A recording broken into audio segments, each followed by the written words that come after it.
Strategy of BRS government ఎట్లా ఎక్కడి నుంచి తీసుకోవాలా, అనేక ఆంక్షలు, మాటలు బట్టి డైలాగులు, ఏపీ నుంచి వచ్చే వ్యతిరేకత, ఇవన్నిటి దృష్టిలో పెట్టుకొని ఏం చేసినాం, నికరంగా లెక్కలు తెప్పించినాం.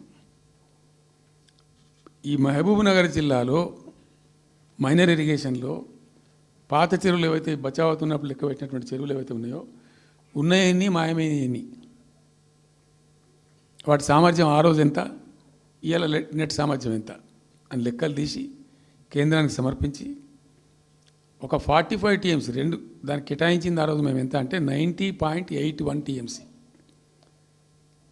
90.81 పాలమూరు రంగారెడ్డికి మేము కేటాయించింది ఆ రోజుకు. అయితే 170 ఎట్లా అంటే మరి మాకు ఇంకా వాటా వస్తుంది కదా, ట్రిబ్యునల్ వచ్చిన తర్వాత మాకు వాటా వస్తే దానిలో తీసుకున్న నీళ్ళని కూడా దీనికే మనం అటాచ్ చేసుకుంటామని చెప్పి 91 పాయింట్ తీసుకున్నాం. ఎట్లా తీసుకున్నాము, బచావత్ ట్రిబ్యునల్లోనే ఒక తీర్పు చాలా స్పష్టంగా ఉన్నది, డెసిషన్ అది, ట్రిబ్యునల్ యొక్క నిర్ణయం ఏంటిది, ఆంధ్ర వాళ్ళు మొదటి నుంచి కూడా మేము కొంత గోదావరి నీళ్లు కృష్ణా డెల్టాకి తెచ్చుకుంటాం, నాగార్జున సార్ ఆయకట్టుకు తెచ్చుకుంటాం, మరో దాన్ని తెచ్చుకుంటాం అనే పద్ధతులు మొదలుపెట్టి తెచ్చుకున్నారు. దాంట్లో భాగంగా 80 టీఎంసీలు వాళ్ళు తీసుకుంటున్నారు. ఇది పోలవరం కట్టి ఆ కెనాల్ అప్పుడు వైఎస్ రాజశేఖర్ తవ్విండి కదా, పట్టిసీమ లిఫ్ట్ పెట్టినరు, ఇనీషియల్ లిఫ్ట్ పెట్టిన తర్వాత ఇప్పుడు కెనాల్ అయింది. సో దాన్ని 80 టీఎంసీలు వాళ్ళు వాడుకుంటున్నారు, ఎక్కువనే వాడుకుంటున్నారు. సో వాళ్ళు డిపిఆర్లో సబ్మిట్ చేసినారు చాలా క్లియర్గా స్పష్టంగా, ఏమని 80 టీఎంసీలు మేము తీసుకుంటున్నాం, 80 టీఎంసీలు పైన 5 రాష్ట్రాలకు బచావ్ ట్రిబ్యునల్ ప్రకారం ఇస్తాం. అది 3 రాష్ట్రాలకు ఇస్తారు, తెలంగాణ రాష్ట్రానికి, కర్ణాటకకు, మహారాష్ట్రకు. తెలంగాణకు 45, వాళ్ళిద్దరు కలిపి 35, కర్ణాటకకు 21 టీఎంసీ, మహారాష్ట్రకు 14 టీఎంసీ. వాళ్ళిద్దరు కూడా వాడుకుంటున్నారు. అది కర్ణాటక వాళ్ళు ఆల్రెడీ ఆర్ యూజింగ్ 21 టీఎంసీ ఏదైతే పోలవరం నీళ్ళు అక్కడ వాళ్ళు తీసుకున్నారు కాబట్టి దాని కంపెన్సేటర్ కింద వచ్చినటువంటి దాన్ని they are using it, right రాయాలి. మహారాష్ట్ర కూడా వాడుతున్నారు, లెక్కల్లో చూపించారు వాళ్ళు, వాళ్ళ ప్రాజెక్టుల డిపిఆర్లో వాళ్ళ లెక్కల్లో చూపెట్టినారు. ఇక వాడుకోవాల్సింది వాళ్ళు మనం. సో ఆ 45 టీఎంసీ మనది ఉంది కదా, మనకు ట్రిబ్యునల్ కేటాయించిందే కదా, అప్పనంగా ఏదో వచ్చేది కాదు కదా. సో ఆ 45 ఈ మైనర్ ఇరిగేషన్ లాసెస్ 45 కలిపి 90.81 టీఎంసీలకు దాన్ని ప్రతిపాదించాం. It has a strong basis, ఏదో గాలిలే అడగోలు జమాబందీ ఏర్పడతాడు చేసింది కాదు, ఒక స్పష్టమైనటువంటి విధానంతో, ఒక అవుట్లుక్తో, భవిష్యత్తు ప్రయోజనాలను దృష్టిలో పెట్టుకొని చేసినటువంటి చర్య చేసినాం. ప్రాజెక్టు 30,000 కోట్లు, 35,000 కోట్లు మంజూరు చేసినాం. అందులో 27,000 కోట్లు ఖర్చు పెట్టినాం. ఆల్మోస్ట్ దగ్గర 88-90% పనులు పూర్తి అయిపోయినాయి.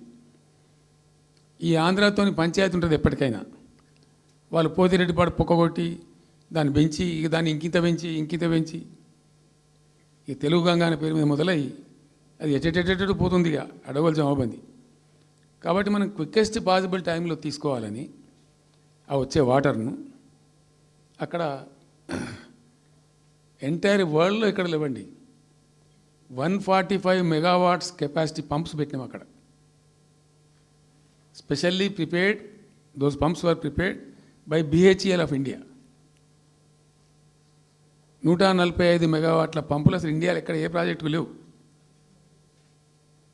ఎందుకంటే దాన్ని ఆ పంపు స్విచ్ ఆన్ చేసిన నేను, నీళ్ళు వచ్చినాయి. ఒక్క పంపు స్విచ్ ఆన్ చేస్తేనే ఇట్లా కాలువలు తల్లాడుతుండే ఇట్లా. అంటే ఆ గొడవ ఉంది కాబట్టి వాళ్ళు అటు పోతిరెడ్డిపాడు పక్క నుంచి వాళ్ళు తీసుకుపోతూ ఉంటారు. ఆ వర్షాలు వచ్చినప్పుడే మనం తీసుకోవాలి, ఇంకో గత్యంతరం లేదు. కాబట్టి క్విక్కెస్ట్ పాసిబుల్ టైంలో ఈ రిజర్వాయర్లు నింపుకుంటే మనం సేఫ్ అయిపోతాము, జిల్లా కాడికి కొంత న్యాయం జరుగుతుందని చెప్పి ఆ 145 మెగావాట్స్ కెపాసిటీ ఉండే పంప్స్ పెట్టినాం. ఇప్పుడు పంప్స్ అన్నీ ఆల్మోస్ట్ ఇన్స్టాల్ అయినాయి. మరి ఈ గవర్నమెంట్లో వీళ్ళు ఏం పట్టించుకుంటలేరు, అసలు ఏం చేస్తలేరు. అయితే జరిగిన తర్వాత ఏమైంది, అనుమతులు అంత సాధించాలి. దాని మీద చాలా మెలికలు పెట్టినారు, ల్యాండ్ అక్విజిషన్ల ప్రాబ్లం చేసినారు. అయినా 27,000 ఎకరాలు మేము అక్వైర్ చేసినాం సక్సెస్ఫుల్గా. అదంతా క్లిష్టమైన సబ్జెక్ట్ ఈ రోజులలో ల్యాండ్ అక్విజిషన్ అంటే. అయినప్పటికీ 27,000 ఎకరాలు అక్వైర్ చేసినాం, 27,000 కోట్లు ఖర్చు పెట్టినాం, అంత కాన్సన్ట్రేట్ చేసినాం. గ్రీన్ ట్రిబ్యునల్కి పోయినారు, ఆ స్టేని క్యాన్సిల్ చేయించినాం, అనేక రకాల అడ్డంకులు కల్పించే ప్రయత్నాలు ఎన్ని చేసినా వాటన్నిటిని అధిగమిస్తూ ఆ ప్రాజెక్టును ముందుకు తీసుకొని పోయినాం. అయితే ఈ పంపులన్నీ ఇన్స్టాలేషన్ అయిపోతుంది, బ్రహ్మాండంగా ఉంది. సరే, ఇంతగా అయితే మా గవర్నమెంట్ మారింది. సహజం, రాజకీయాల్లో గెలుపులు ఉంటాయి, ఓటములు ఉంటాయి, ప్రభుత్వాల మార్పిళ్ళు ఉంటాయి, జరుగుతాయి. కానీ ఎంత తెలుగు తక్కువ దద్దమ్మ ప్రభుత్వం వచ్చినా, నెక్స్ట్ సక్సెసివ్ గవర్నమెంట్ ఎవరు వచ్చినా రాష్ట్ర ప్రయోజనం కదా ఒక ప్రాజెక్ట్ అంటే. ప్రజలకు నీళ్ళు వచ్చేది కదా, ప్రజలు బ్రతికేది కదా, దాన్ని కొనసాగిస్తారు. ఇప్పుడు ఒక్క తట్టెడు మట్టి కూడా తీయలేదండి. మా గవర్నమెంట్ పోయిన తర్వాత పాలమూరు ఎత్తిపోతల పథకంలో ఒక తట్టెడు మట్టి కనీసం నేను తీయలే. మరి దాన్ని ఎందుకు అబాండన్ చేసినరో, దాని వెనక ఏం ఉద్దేశం ఉందో, ఇంత నిష్క్రియాపరత్వం ఏంది, ఇంత దారుణమైంది. 2 నెట్ సంవత్సరాలు గడిచిపోయినాయి. ఇప్పుడు మేము గమనిస్తున్నాం. మధ్యలో ఏమైంది, కేంద్ర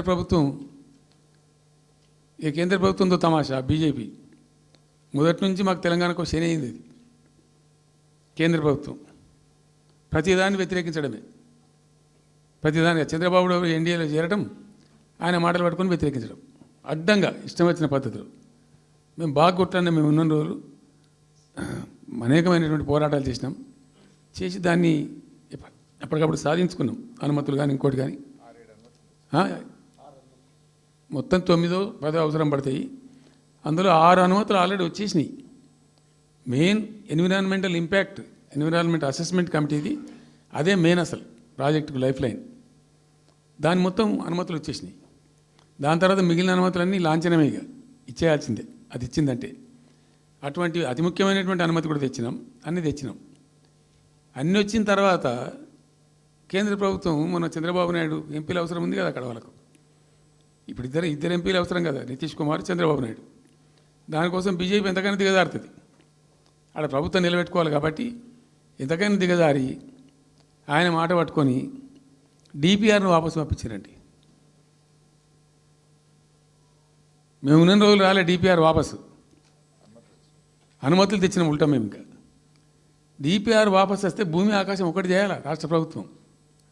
ఎంత లొల్లి చేయాలా, ఎంత హడావుడి చేయాలా, ఆల్ పార్టీ డెలిగేషన్ తీసుకుపోవాలి. అవసరం వస్తే మేము వడ్లు కొనకపోతే పోయి ఢిల్లీలో ధర్నా చేసినామండి. మేము అప్పుడు మా గవర్నమెంట్ ఉన్నప్పుడు రైతులు పండించిన పంట కొనకపోతే యావత్తు ఎమ్మెల్యేలము, క్యాబినెట్ అందరం పోయి ఢిల్లీలో ధర్నా చేసి కేంద్ర ప్రభుత్వం మెడలు వంచినాం. మేము 80 లక్షల